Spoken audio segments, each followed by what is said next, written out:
o homem, o crente, o salvo, ele é um animal ruminante.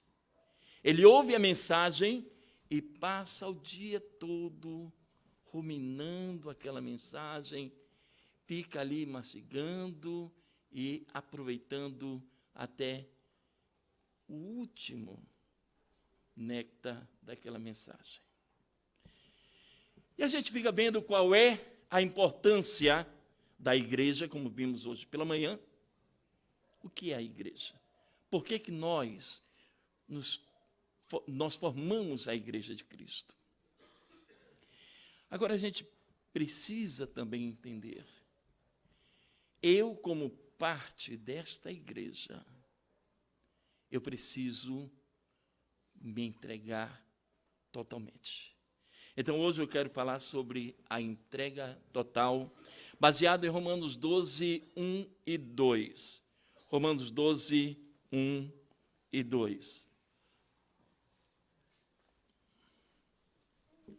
Eu sei que muitos irmãos já têm decorado esse texto, mas nós vamos lê-lo. Podemos, em reverência, ficar como estamos. Diz assim a palavra do nosso Deus.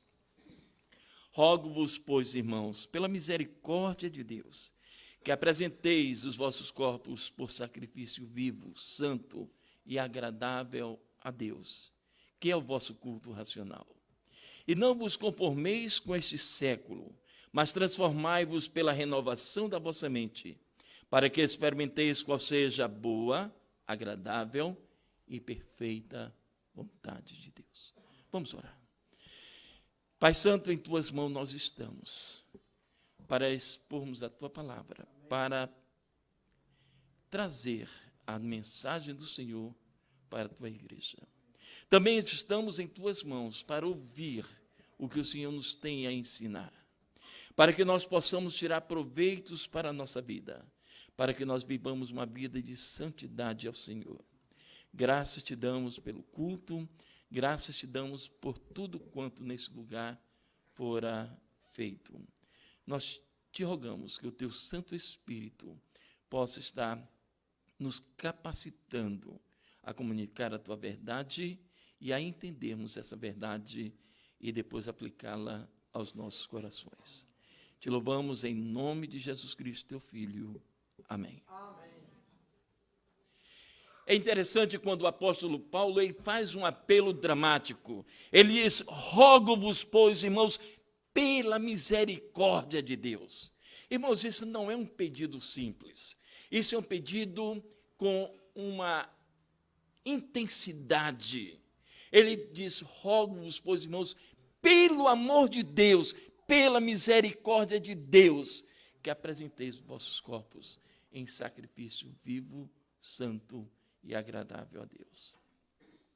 Depois de ter mostrado a maneira pela qual o homem pode restabelecer sua relação com Deus, e depois de ter mostrado o caminho da santificação, Paulo se ocupa na parte final deste livro com a parte prática da vida do crente.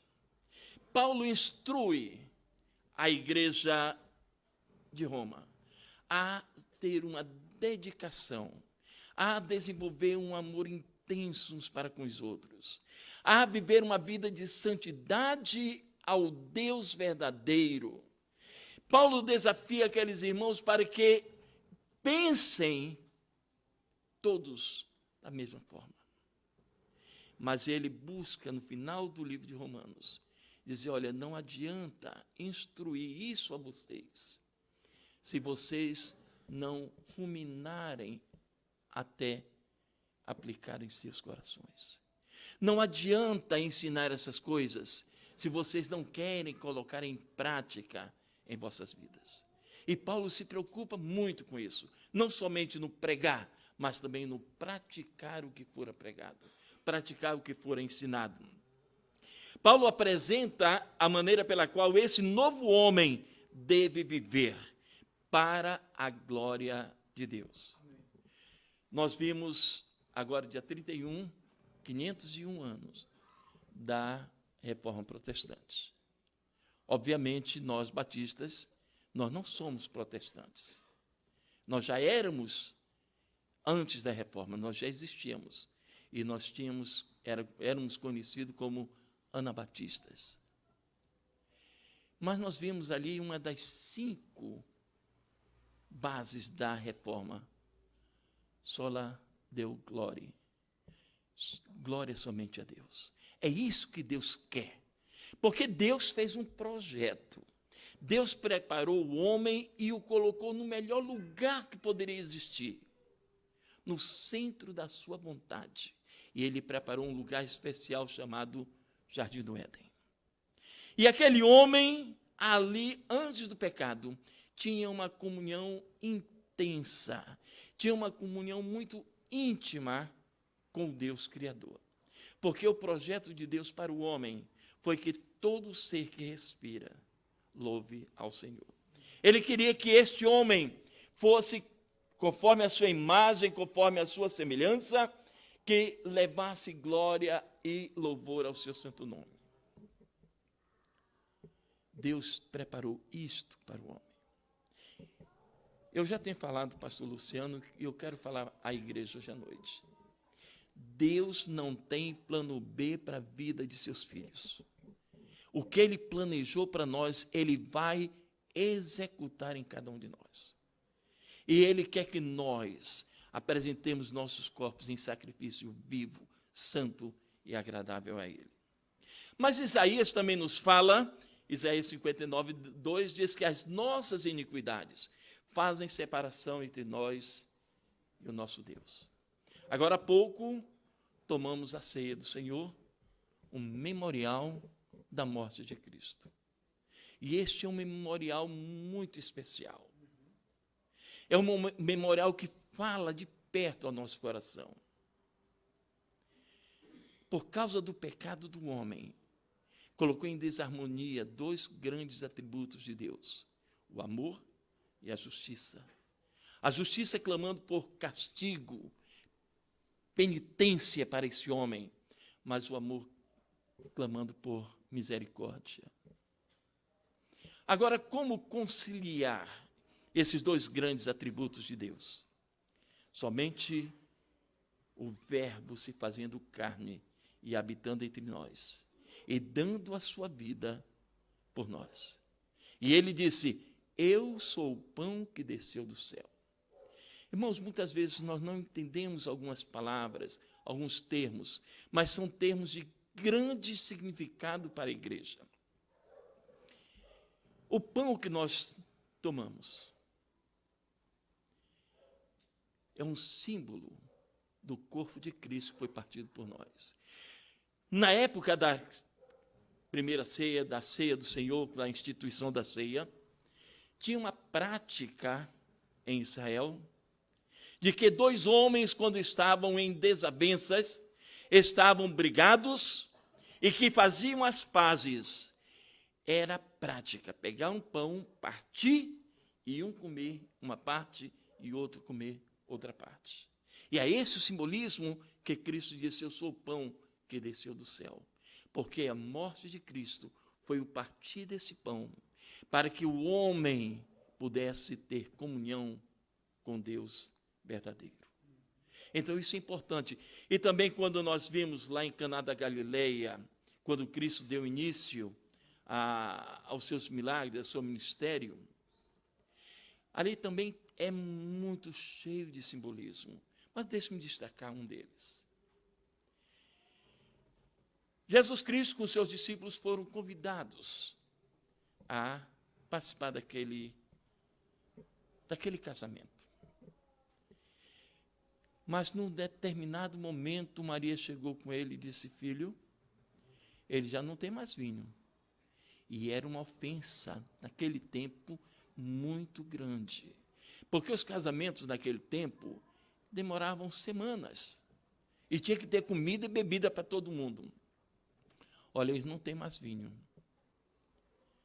Ele diz: mulher, que tenho eu contigo? Ainda não é chegada a minha hora. Mas Maria sabia. E ali ele deu início ao seu ministério. Então, ela virou com fé, disse aos servos: fazei tudo o que ele vos mandar. E ele disse: enchei essas talhas, que antes eram usadas para purificação, para tomar banho. Enchei de água. E os servos encheram.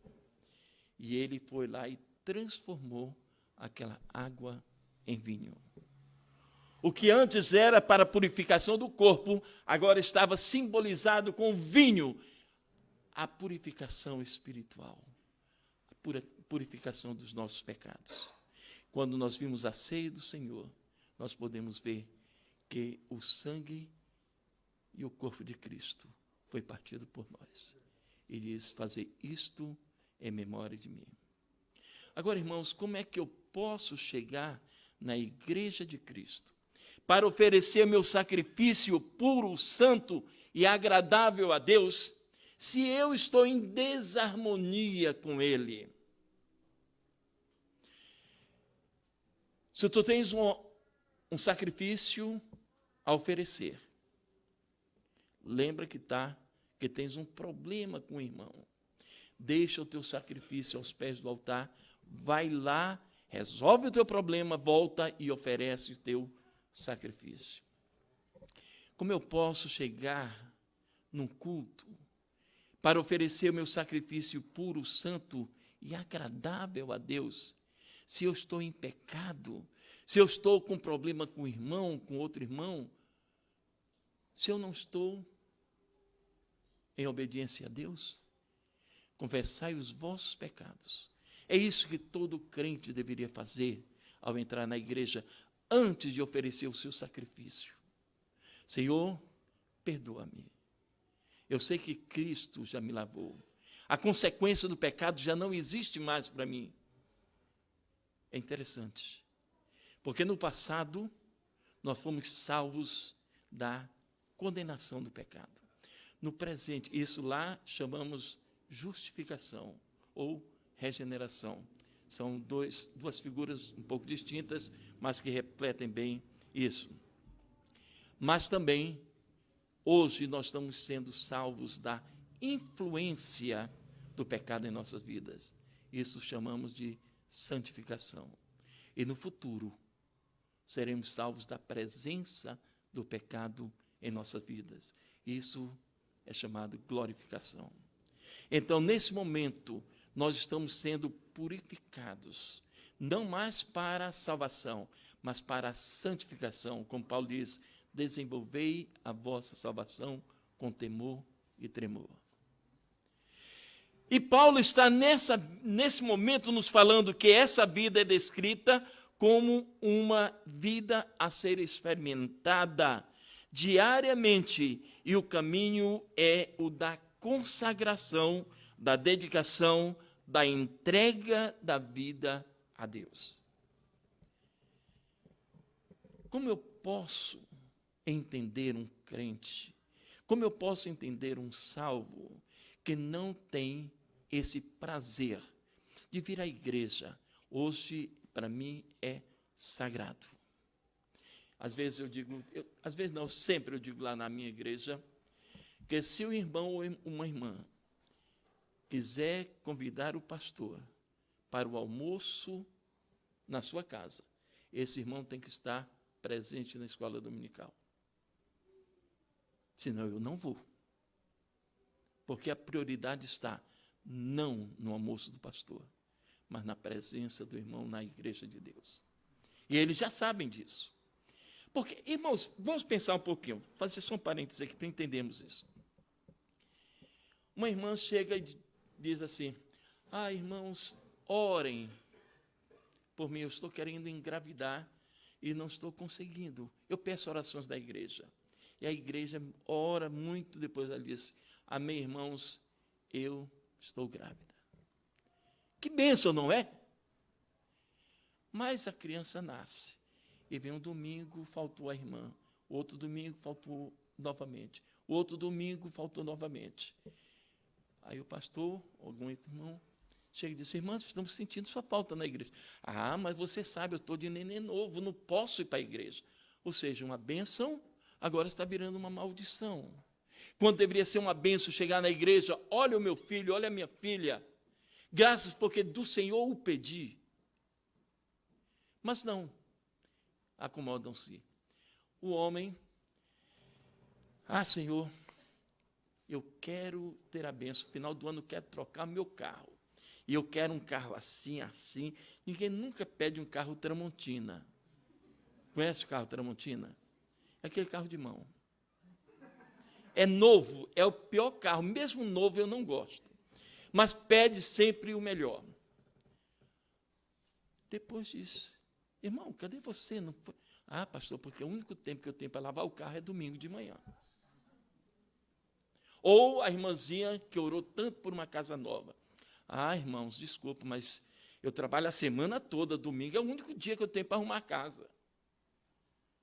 Vocês já pensaram nisso? E o que eu estou falando para vocês não acontece só lá na França. Acontece no nosso meio também.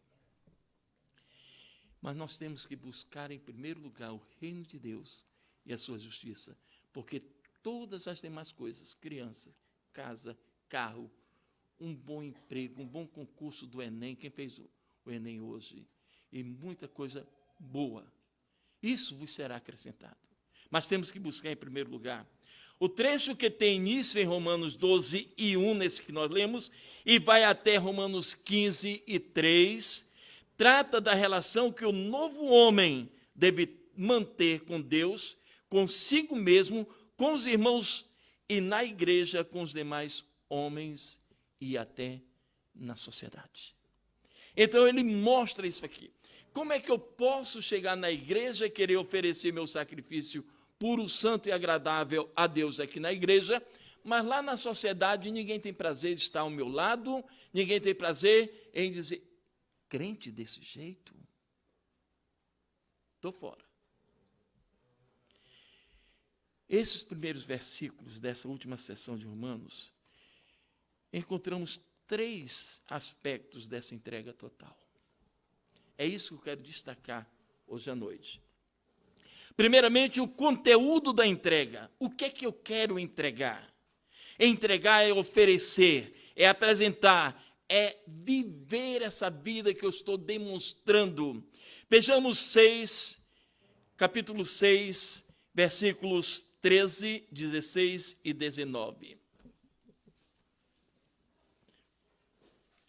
Romanos 6,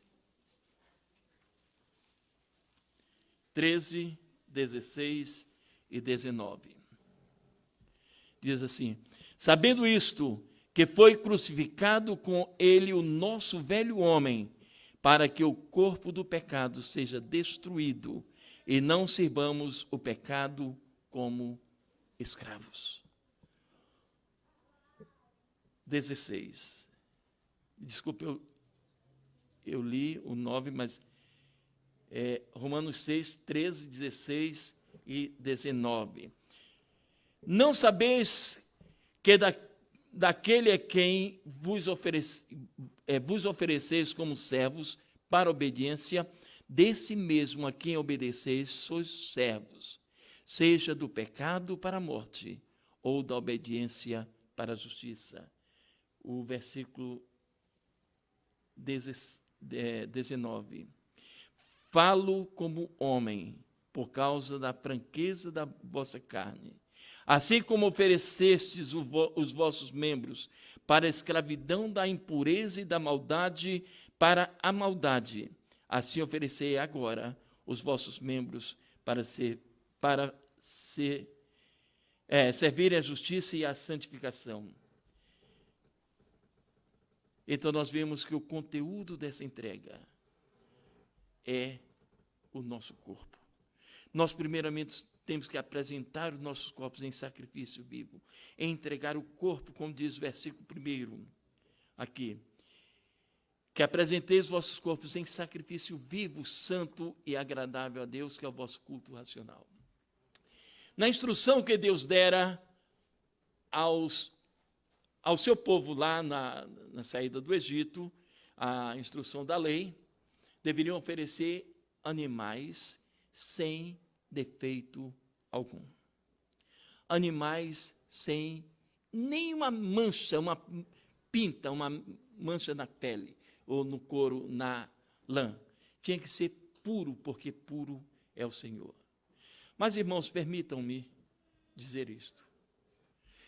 Quantos de nós, e eu digo isso com base na experiência que nós temos já de muitos anos, quantos de nós, muitas vezes, vamos dar oferta ao Senhor, abrimos a nossa carteira. Se eu tiver 50 reais, eu não dou 100. Se eu tiver 20 reais, eu não dou 50. Se eu tiver 10 reais, eu não dou 20. Se eu tiver 5, não dou 10. Se eu tiver 2, eu tenho que dar os 2, porque não tem menor. Já teve, mas não tem. E pior, e vamos buscar aquele mais velhinho e vamos depositar. Irmãos, nós esquecemos com quão grande amor o Senhor nos tem amado, e é Ele que nos dá a vida, Ele nos dá a saúde, Ele nos dá o emprego, Ele nos dá a própria alegria do coração, para que nós pudéssemos apresentar a Ele o nosso sacrifício. Então, aqui nós queremos essa entrega total, essa mudança do nosso modo de pensar. Nós vamos ver isso daqui a pouco. Como sacrifício vivo, mesmo que eu seja oferecido, Paulo está dizendo em Filipenses 2:17. Filipenses 2:17. Tem tanta coisa nessa minha Bíblia. Filipenses 2:17.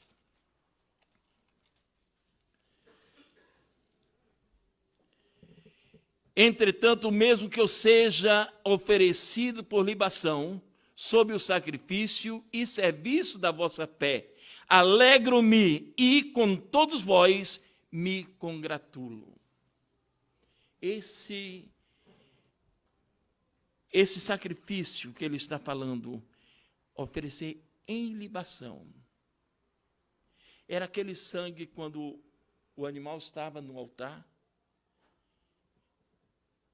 sendo queimado ali, o sacerdote chegava com sangue e aspergia sobre aquele sacrifício. E é isso que Paulo diz, mesmo que eu estivesse sendo aspergido em libação, eu teria maior prazer em vós.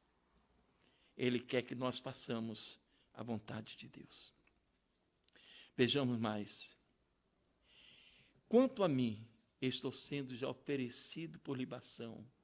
Ele não somente tem o prazer, mas ele fala em 2 Timóteo 4:6, que ele já está sendo oferecido em libação. Porque ele está dizendo, já chegou a minha hora de partir. Eu já me sacrifiquei. Agora eu estou sendo já oferecido em cima do altar do Senhor Jesus. Ele que foi o Cordeiro Pascual. E agora Paulo se sentia como aquela libação, aquele sacrifício, ele em cima do altar do Senhor. Como sacrifício santo, sacrifício de testemunho. Lucas 5:14. Vejamos o que diz. Lucas 5:14.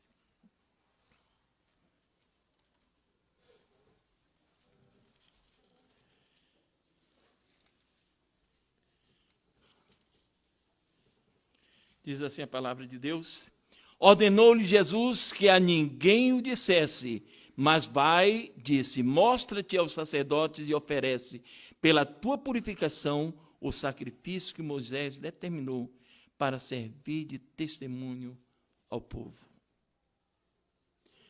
Interessante, Deus não está nos pedindo um sacrifício cruento, um sacrifício de morte, porque Cristo já pagou isso por nós. Cristo já deu a sua vida por nós. Ele está querendo um sacrifício vivo, um sacrifício de entrega total, um sacrifício. Ele disse ali, vai, oferece um sacrifício e testemunha para os demais. Conta-se que certa vez, 2 homens trabalharam durante 18 anos numa fábrica. E um deles chegou o dia da aposentadoria. Aí ele virou para o amigo dele, olha, hoje é meu último dia de trabalho. Amanhã eu já não trabalho mais, vou me aposentar. Mas deixa eu te fazer um convite. Nós vamos ter um culto de ações de graça pela minha aposentadoria. Você gostaria de estar lá? Tu és crente?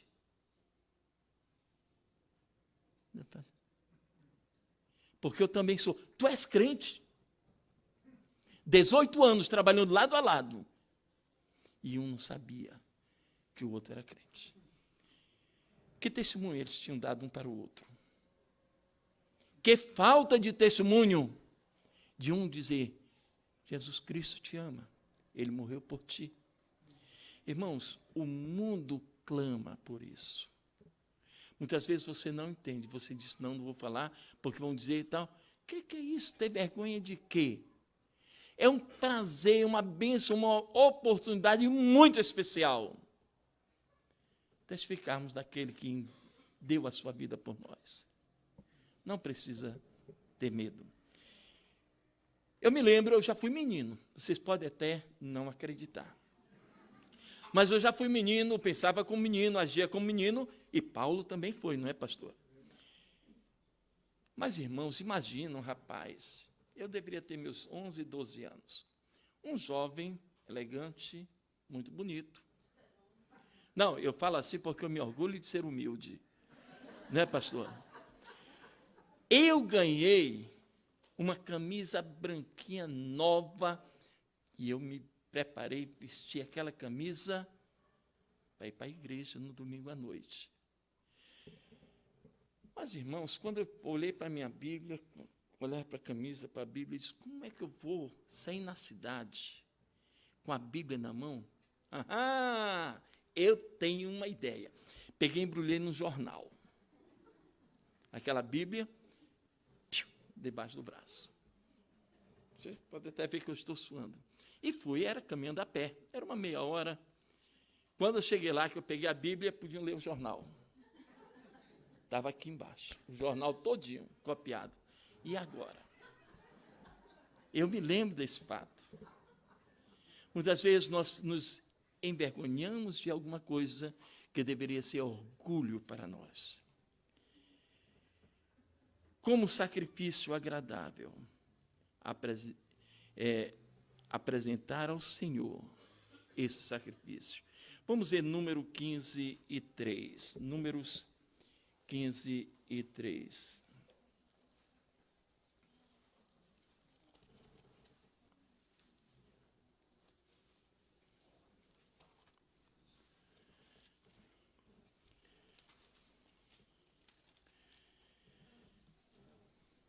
E ao Senhor fizerdes oferta queimada, holocausto ou sacrifício em cumprimento de um voto, ou em oferta voluntária, ou nas vossas festas fixas, apresentardes ao Senhor aroma agradável com o sacrifício de gado e de ovelhas.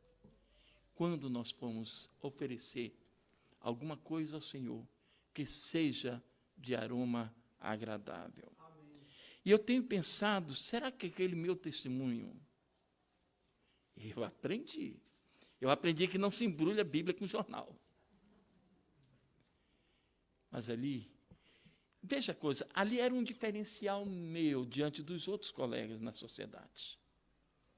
Eu era diferente deles, era isso que eu precisava entender.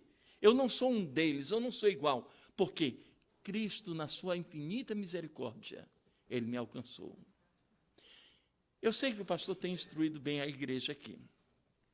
Mas, irmãos, muitas vezes nós não temos absorvido bem o conhecimento. Se eu perguntasse a você qual é a diferença entre misericórdia e graça, certamente todos saberiam. Misericórdia é quando Deus não nos dá o que nós merecemos. O que o homem merece?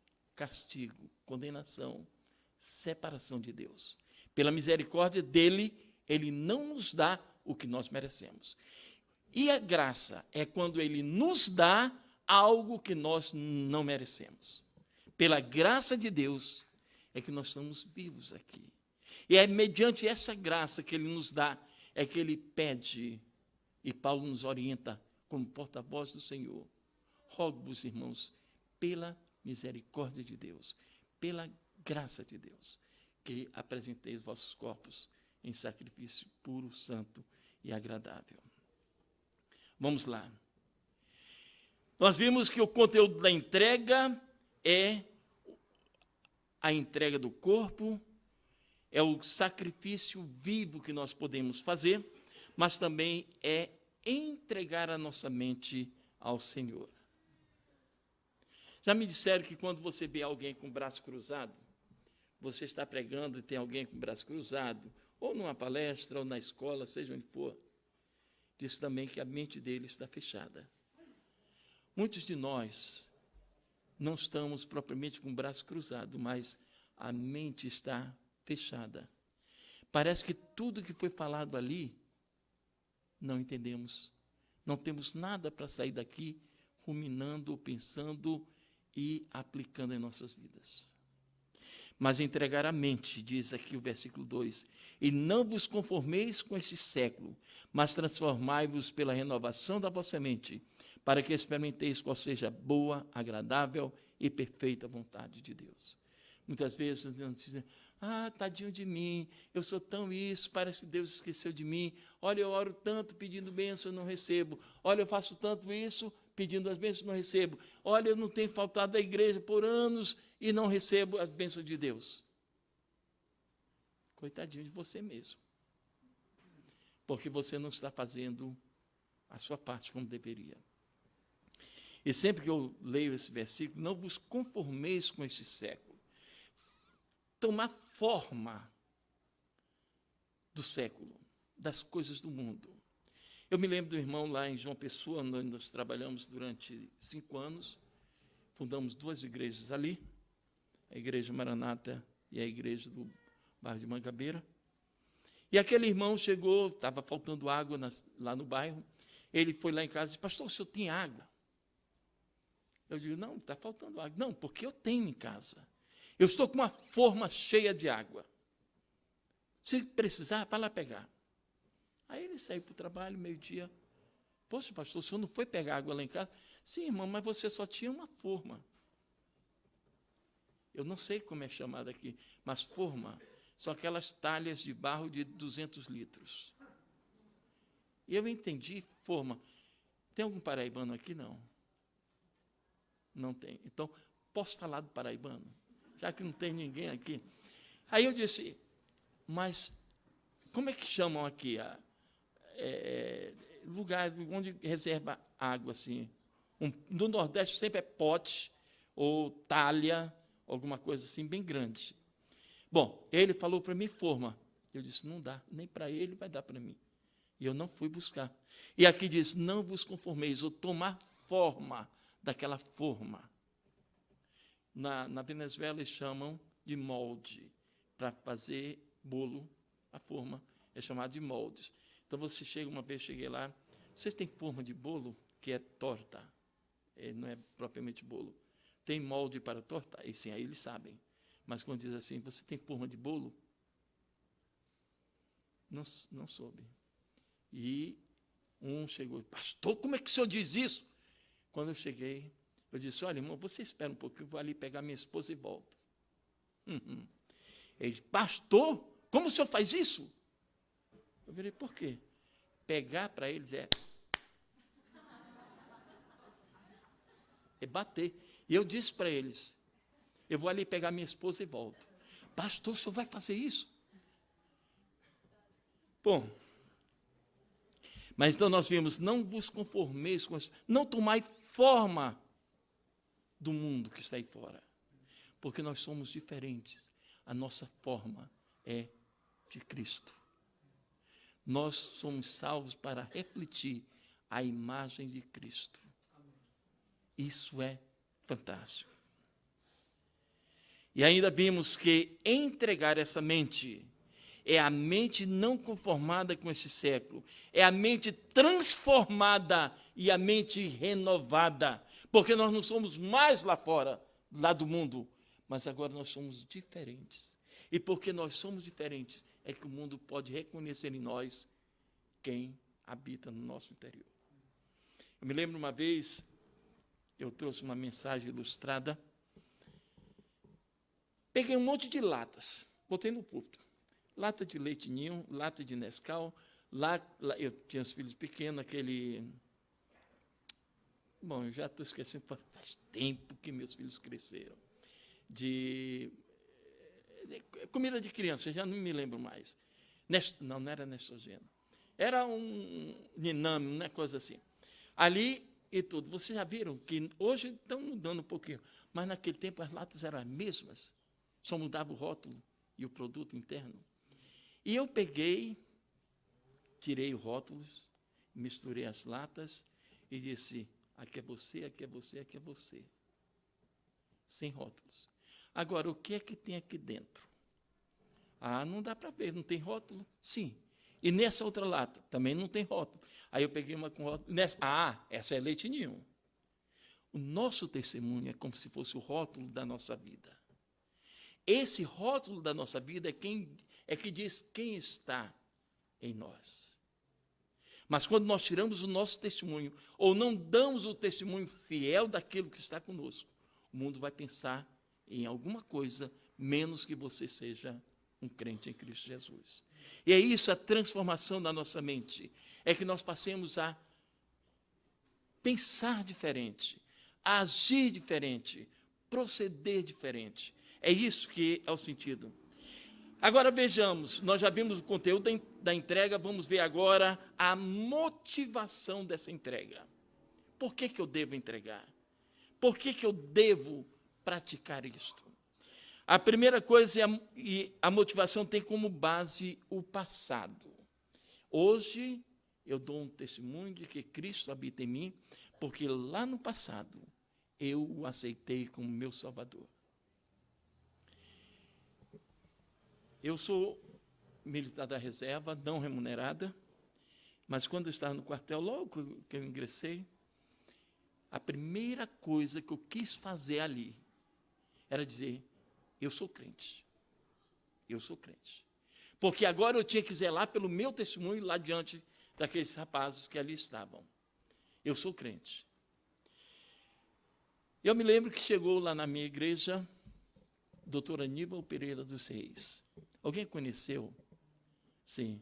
Olha, irmão, não que nós tenhamos a mesma idade, eu também conheci. Não, eu já até sei a idade dele, ele já me falou hoje pela manhã, eu sou curioso. Então, o doutor Aníbal disse, aquele que trouxer maior número de visitantes vai ganhar um livro meu, que é o livro Este Padre Escapou das Garras do Papa, a autobiografia dele. E eu, um jovem de 18 anos, aceitei o desafio. Lá na hora que a gente chama no quartel, não sei se tem algum militar por aqui, na hora de cantar o boletim do dia, quem está de serviço, quem não está, quem vai ser liberado, quem está tal. Aí eu já tinha falado com o meu chefe imediato, ele disse, tá bom. Aí, quando terminou, ele disse, Douglas, agora vem aqui. Eu disse, companheiros, quero convidar vocês todos para ir na minha igreja. Nós temos ali um ex-padre que vai dar o testemunho dele. Eu quero convidar vocês. Soldado não quer nada para sair do quartel. Eu dei 3 viagens de picape, cheio de soldado. E entramos. Aí o doutor Aníbal chegou e disse, quem trouxe 1, 2, 3, 4, 5? E ficou assim e parou. Aí eu lá no meio. Sim, jovem. Eu trouxe 50.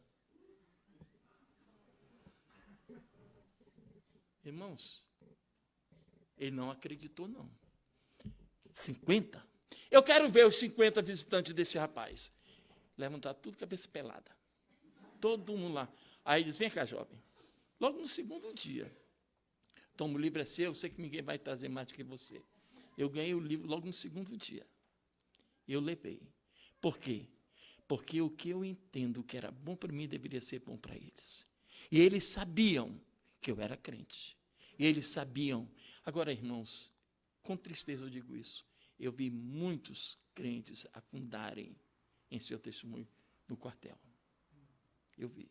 E eu chamava a atenção de um e outro. Meu irmão, o que é isso? Ah, sabe como é? Aí vão buscando aquelas desculpas mais xoxas. Então, nós temos que entregar a nossa mente, uma mente não conformada com esse século, uma mente transformada e uma mente renovada.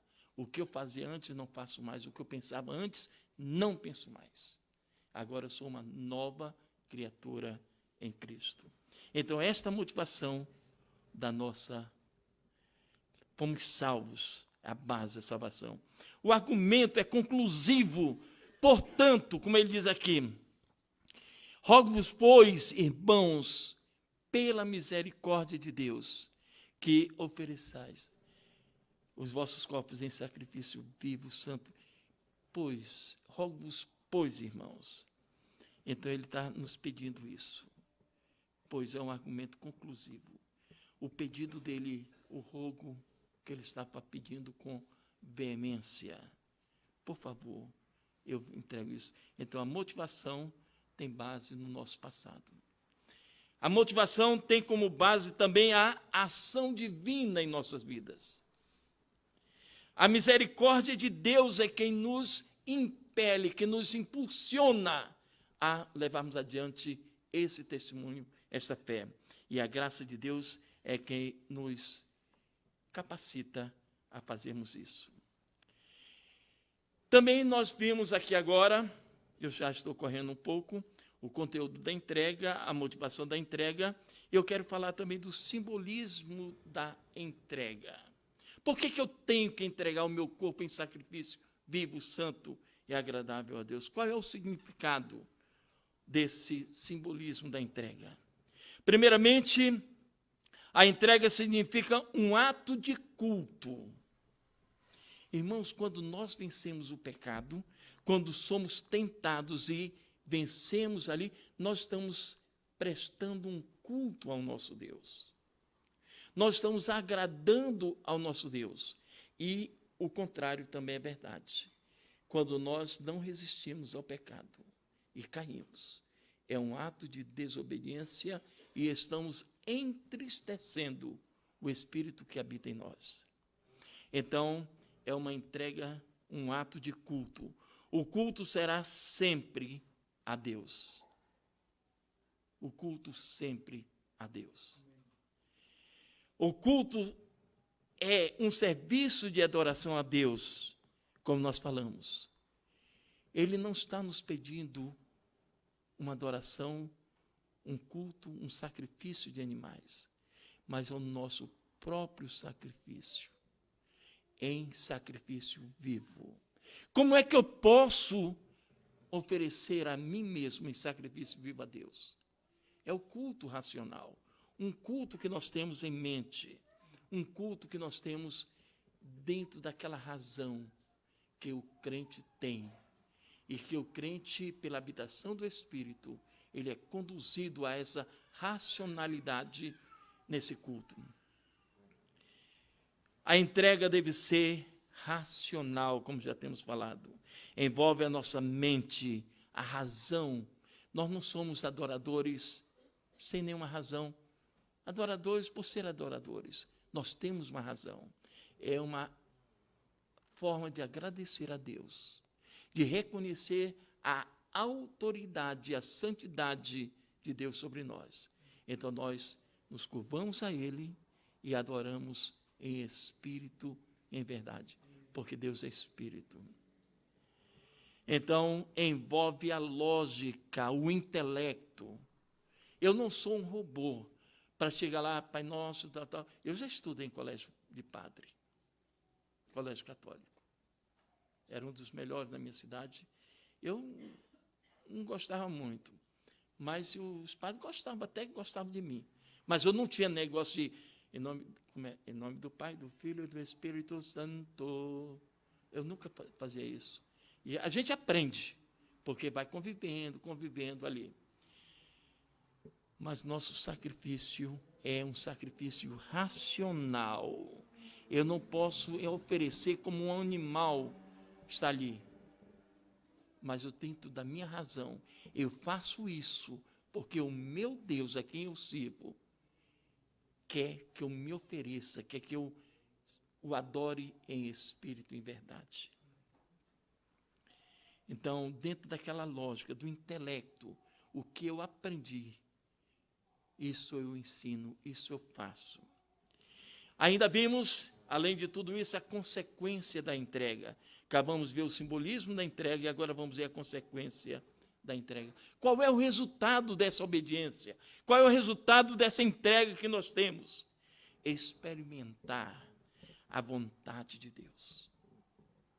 Para que experimenteis qual seja a boa, perfeita e agradável vontade de Deus. Então, experimentar a vontade de Deus. Experiência de intimidade com Deus. Irmãos, eu fiz a minha decisão aos 9 anos de idade.